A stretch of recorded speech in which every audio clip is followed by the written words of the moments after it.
Today on Future Cities Africa, I talk with Thulani Kuzwayo, Design Strategy Lead at the PaperThinkLAB. Thulani is an experienced sustainability professional who also served as the World Green Building Council African Regional Chairperson.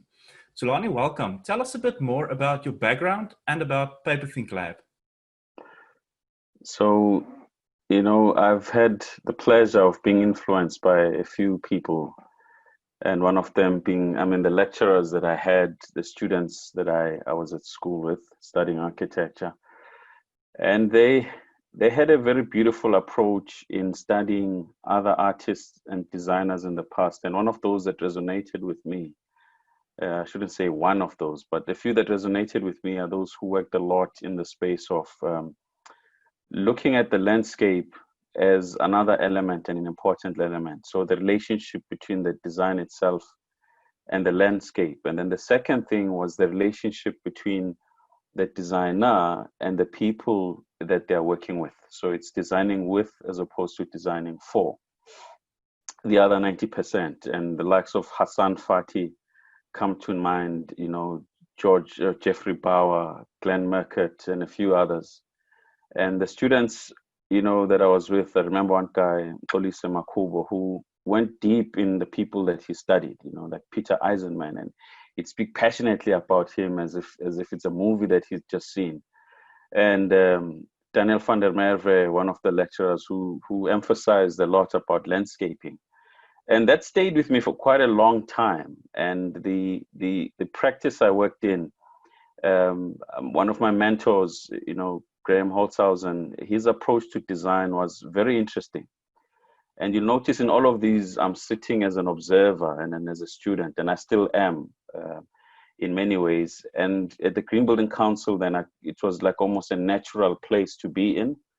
And it was just beyond the rating tools. It was just this expansive knowledge that it exposed me to.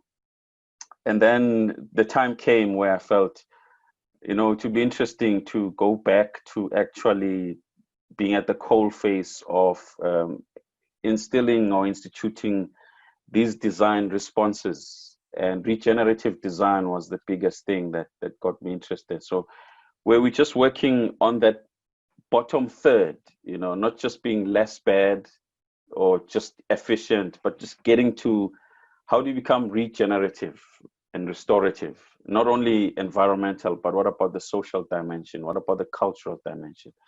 So then I ended up, with PaperThinkLAB, and I've got the pleasure of working with an incredible architect, Sean Mutsekwa, and he's a business partner, and that's where we are. You're also involved in the Living Future Collaborative of South Africa. It's an organization that works collectively with all stakeholders towards a living future.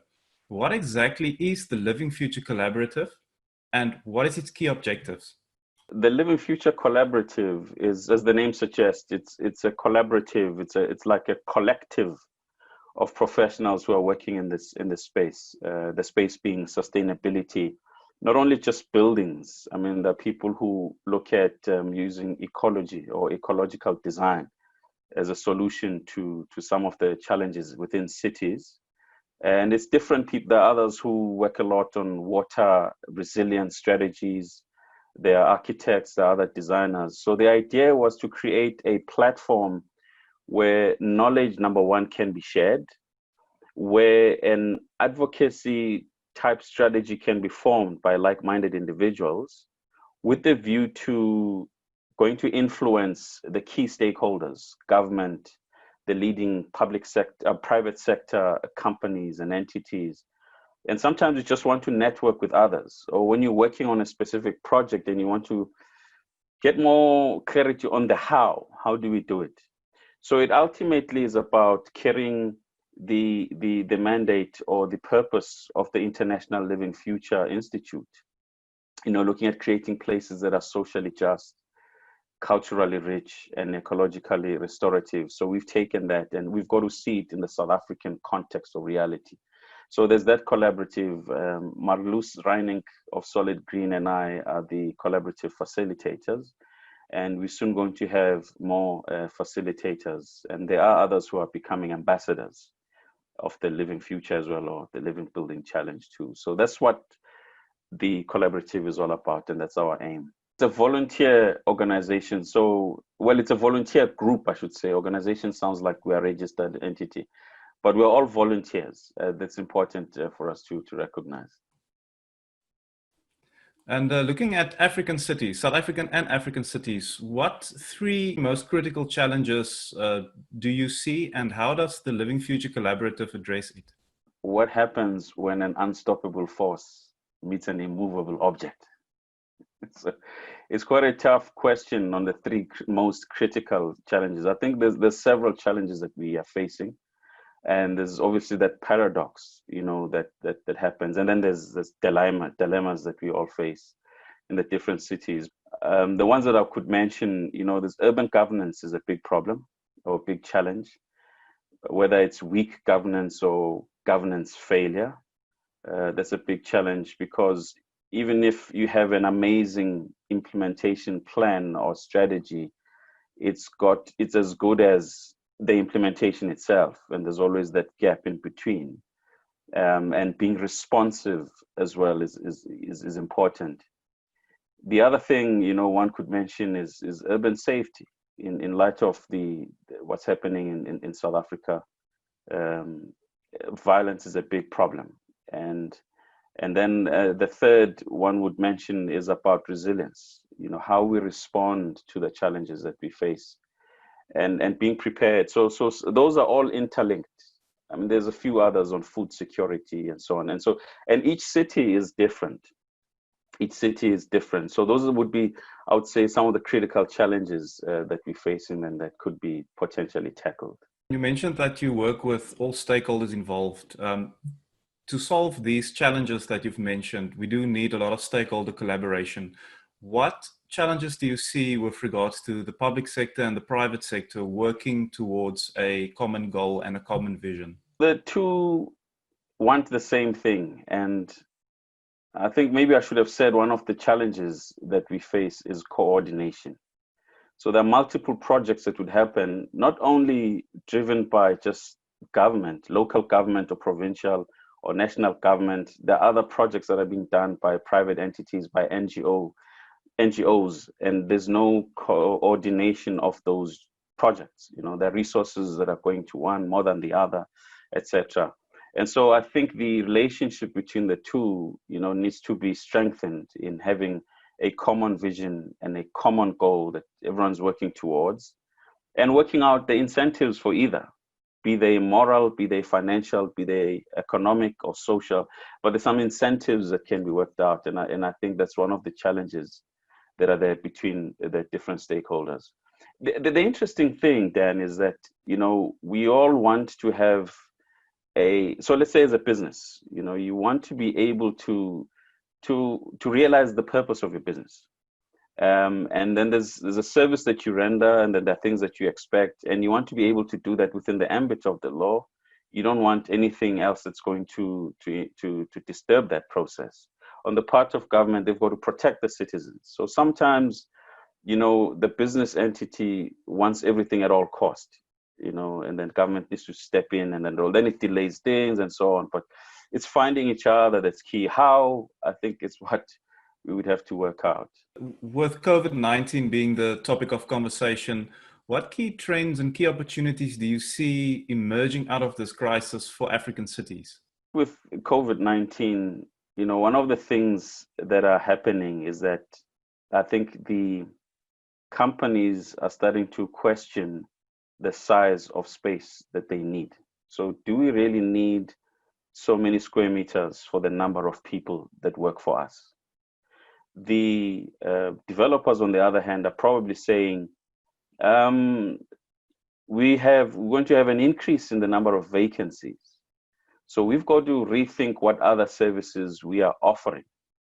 I mean, in my heart of hearts, I believe there'll always be a need for an office. I think when you're working from home, as human beings, we need to have places where we do other activities that we can go to. You want to play, there's a park, you go there. You want to shop, you want to go to a certain place to shop for the different experiences that it offers. And I think there'll always be a need. So for now, I would be excited. I can work from home, like the convenience. Then will remember that I want to go back to the office, but not for too long. So we'll find some balance. And I think those are one of the trends that I think are starting to pick up as far as the questions goes. But the real knowledge will come at the end of this arc of the pandemic, when we have seen the lessons are going to be drawn from there. But a lot of companies are trying to preempt what might happen, and then they're trying to put systems in place. I think COVID-19 is important. I mean, the lessons that we're getting from there, I totally agree with that. But I do feel that there's so much of our imagination it has gripped, and I think we've got to talk about what does collaborative or collaboration look like, which you've touched on in some of your questions, and I'm always drawn to this phrase that Neri Oxman once used, that and I'm paraphrasing here. There's engineering for discovery, then you've got science, which is for discovery rather, and then engineering is for invention, and you've got art for expression, design for communication, and saying that there is boxes and you can turn those boxes into circles. So I think there's an opportunity to a circle. There's an opportunity to start looking at how are professionals educated? How is systems thinking going to be made very much a part of the way we operate, and not using it merely as a buzzword or a fuzzword, but genuinely we've got to be thinking beyond what it is that we're doing. That was the one thing that I had. And then I think the other has to do with response mechanisms, because I can't remember who it was. I think it's Michael Feldman.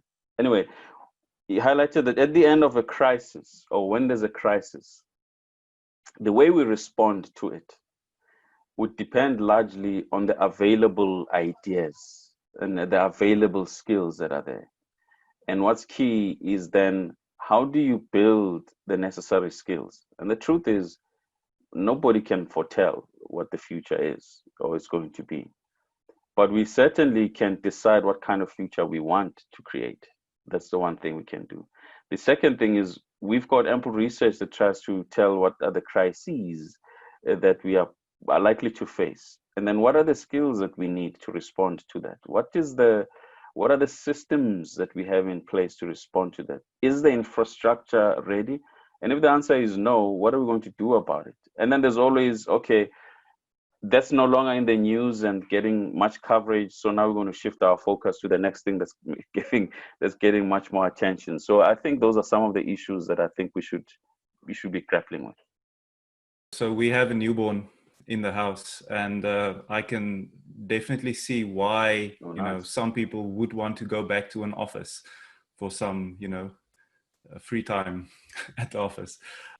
Has current events changed your vision for the future of South African and African cities? And is this picture, is it a pretty picture? Is it a scary picture? So at the end of this pandemic, I think we'll have more bandwidth to think about other things.